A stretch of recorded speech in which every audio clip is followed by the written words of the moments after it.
बिस्मिल्लाहिर्रहमानिर्रहीम। Dear students, अस्सलाम वालेकुम। उम्मीद करता हूँ आप सब खैरियती के साथ होंगे। तो गिलगित कॉलेज ऑफ कॉमर्स ने जो ऑनलाइन क्लासेस का इजरा किया है ये बहुत ही खुशाइन बात है। कोविड-19 से पहले जो हमने पढ़ा वो इंट्रोडक्शन और कैशबुक तक हमने पढ़ा था।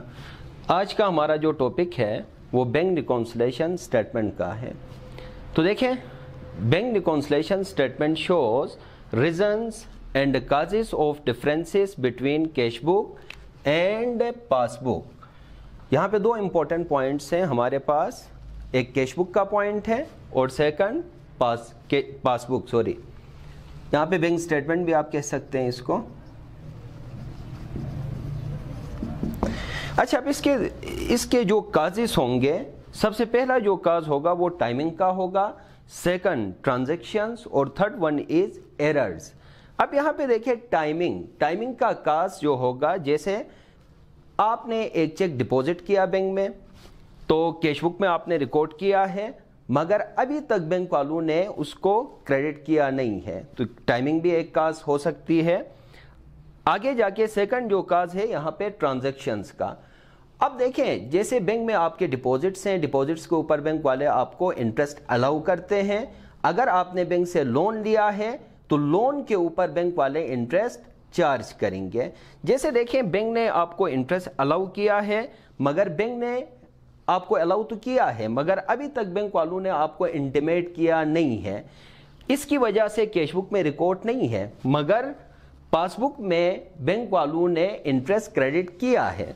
Third one errors. अब यहाँ पे बहुत सारे एरर्स हो सकते हैं। फॉर एग्जांपल अमाउंट एरर हो सकता है, डबल फिगर एरर हो सकता है, रिकॉर्डिंग ट्वाइस टाइम हो सकता है, या फिर wrongly credited in cashbook, wrongly debited in debit भी आप कर सकते हैं गलती से, wrongly credited in passbook, wrongly debited in passbook.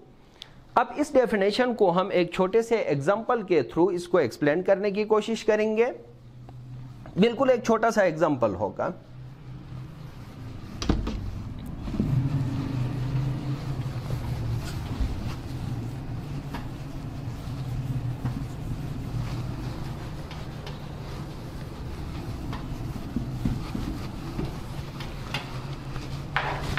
अच्छा देखिए, इस डेफिनेशन के अंदर दो बहुत ही इंपॉर्टेंट पॉइंट्स थे हमारे पास, दो बुक्स थे।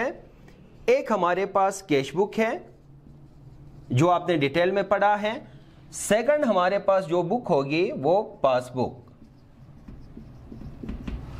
ये दो इंपॉर्टेंट बुक्स हैं। तो आप कैशबुक ऑलरेडी आप पढ़ चुके हैं कि आप कैशबुक में रिकॉर्ड आप कैसे करेंगे। देखें, जब भी आप बैंक में डिपॉजिट करेंगे, जाहिर सी बात है 3 कॉलम कैशबुक होगा, उसमें फर्स्ट कॉलम कैश का होगा, सेकंड कॉलम बैंक का होगा और थर्ड कॉलम जो होगा वो डिस्काउंट का होगा। मगर बैंक रिकॉन्सिलिएशन स्टेटमेंट में आप कैशबुक के सिर्फ ओनली बैंक कॉलम को आप डिस्कस करेंगे जब बैंक में आप डिपॉजिट करेंगे या बैंक से आप विड्रॉ करेंगे। जब भी आप डिपॉजिट करेंगे, जो कैशबुक होगा ये बिजनेस रिकॉर्ड है, ये इंपॉर्टेंट पॉइंट है, बिजनेस रिकॉर्ड, और पासबुक जो है ये बैंक रिकॉर्ड है। अच्छा देखें, कैशबुक के हिसाब से जब भी आप डिपॉजिट करेंगे तो डिपॉजिट्स जो है बिजनेस के एसेट्स होंगे। जब भी आप डिपॉजिट करेंगे आपका एसेट इंक्रीज होगा।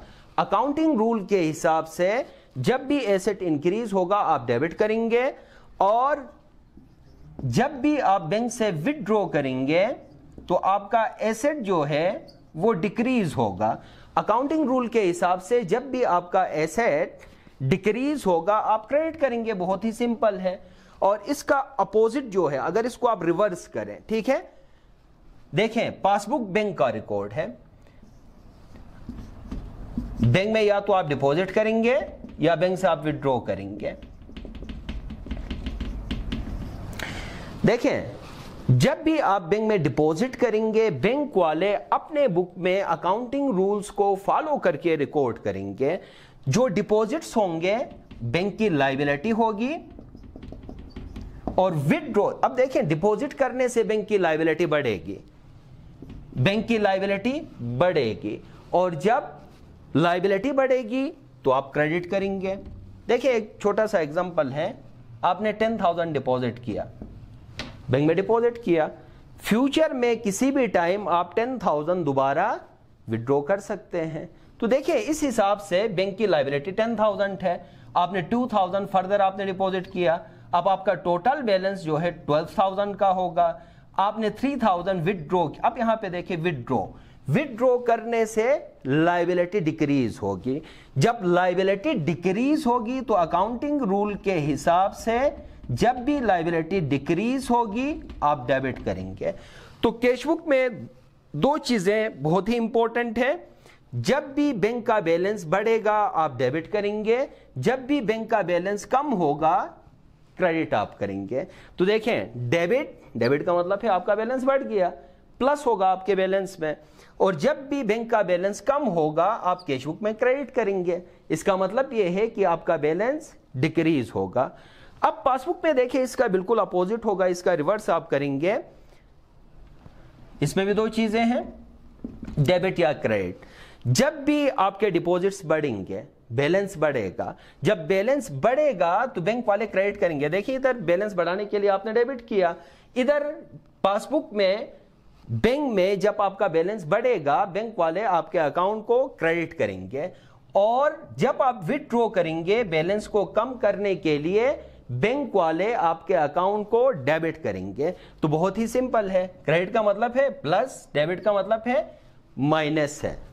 क्लियर, यहां तक समझ आया? तो डियर स्टूडेंट्स यहां तक आपके समझ आया होगा। यहां से आगे अब हम कंटिन्यू करते हैं मजीद। देखें हमने डिस्कस किया डेबिट और क्रेडिट कैशबुक के हिसाब से। तो कैशबुक के दो तरह के बैलेंसेस हो सकते हैं, या तो कैशबुक का डेबिट बैलेंस होगा या फिर क्रेडिट बैलेंस होगा। फॉर एग्जांपल कैसे देखें, आपने बैंक में 5,000 डिपॉजिट किया, 2,000 मजीद डिपॉजिट किया, आपका बैलेंस अभी तक आपका बैलेंस 7,000 है। आपने 1,000 बैंक से विड्रॉ किया, जाहिर सी बात है विड्रॉ आप करेंगे तो आपका बैलेंस क्या होगा, डिक्रीज होगा। अब आपका बैलेंस 6,000 है। देखें जब भी आप डिपॉजिट करेंगे कैशबुक में आप डेबिट करेंगे, जब भी विड्रॉ करेंगे तो कैशबुक में आप क्रेडिट करेंगे। देखें 5,000 आपने डिपॉजिट किया, डेबिट किया ना आपने, 2,000 मजीद आपने डेबिट किया, मजीद आपने फर्दर मजीद आपने 2,000 डिपॉजिट किया, तो टोटल 7,000 डेबिट है, डेबिट बैलेंस है। जब भी आप डिपॉजिट करेंगे आपका अकाउंट क्या होगा, कैशबुक में आप डेबिट करेंगे, तो टोटल 7,000 का जो बैलेंस है डेबिट बैलेंस है। अब देखें 1,000 आपने विड्रॉ किया, जब आप विड्रॉ करेंगे तो कैशबुक में आप क्रेडिट करेंगे। देखें 7,000 डेबिट है, 1,000 क्रेडिट है। अब 7,000 में से 1,000 आप माइनस करेंगे तो टोटल बैलेंस 6,000। यहां पे देखें टोटल डिपॉजिट्स 7,000 के थे, उनमें से आपने 1,000 आपने विड्रॉ किया, विड्रॉ करने से 6,000 यहां पे आपका डेबिट बैलेंस होगा, डेबिट बैलेंस। तो डेबिट बैलेंस का मतलब ये होगा फेवरेबल बैलेंस है। कौन सा बैलेंस, फेवरेबल बैलेंस। क्यों फेवरेबल का मतलब क्या है, आपका बैलेंस बैंक में मौजूद है। अब क्रेडिट बैलेंस का क्या मतलब होगा, इसका अपोजिट करें। देखें 5,000 आपने बैंक में डिपॉजिट किया, डेबिट बैलेंस था, आपने बैंक से 7,000 विड्रॉ किया, 7,000। अब देखें डेबिट कम है क्रेडिट ज्यादा है, यहां पे देखिए जो साइड ज्यादा होगी, जो बैलेंस ज्यादा होगा बैलेंस भी वही होगा। तो 7,000 ज्यादा है, यहां पे 2,000 क्रेडिट बैलेंस होगा। 2,000 कौन सा बैलेंस होगा, क्रेडिट बैलेंस होगा। तो क्रेडिट बैलेंस का मतलब ये है ये अनफेवरेबल बैलेंस होगा। अब अनफेवरेबल का क्या मतलब है, देखें आपके डिपॉजिट्स टोटल 5,000 के हैं, आपने बैंक से 7,000 विड्रॉ किया, इसका मतलब यह है कि 2,000 एक्सेस में आपने ड्रॉ किया है, तो 2,000 यहां पे ओडी बैलेंस होगा, ओवरड्रॉन बैलेंस। आपने एक्सेस अमाउंट विड्रॉ किया है, आपकी लायबिलिटी होगी, इसको आप ओडी का नाम भी दे सकते हैं, ओवरड्राफ्ट। अब बिल्कुल उसी तरह अगर कैशबुक के बैलेंसेस यहाँ पे जो फेवरेबल बैलेंस और अनफेवरेबल है, बिल्कुल इसका अपोजिट पासबुक का होगा। जैसे देखें, पासबुक का या तो डेबिट बैलेंस होगा या फिर क्रेडिट बैलेंस होगा। अब देखें, कैशबुक में डेबिट बैलेंस फेवरेबल है, अब पासबुक में जाहिर सी बात है, देखें यहां पे डेबिट है तो वहां पे क्रेडिट, यहां पे क्रेडिट है तो वहां पे आपने डेबिट किया है, तो अब यहां पे डेबिट बैलेंस फेवरेबल है, पासबुक में अनफेवरेबल होगा। कौन सा बैलेंस होगा? Unfavourable balance. अब उसी तरह क्रेडिट बैलेंस कैशबुक का अनफेवरेबल है, पासबुक में ये फेवरेबल बैलेंस होगा। फेवरेबल का मतलब है बैलेंस आपका मौजूद है। यहां तक समझ आया? तो डियर स्टूडेंट्स, आज का लेक्चर हमारा यहां तक था। इंशाल्लाह नेक्स्ट जो हमारा लेक्चर होगा, यहां से आगे हम कंटिन्यू करेंगे और आगे प्रैक्टिकल न्यूमेरिकल्स हम अटेम्प्ट करेंगे।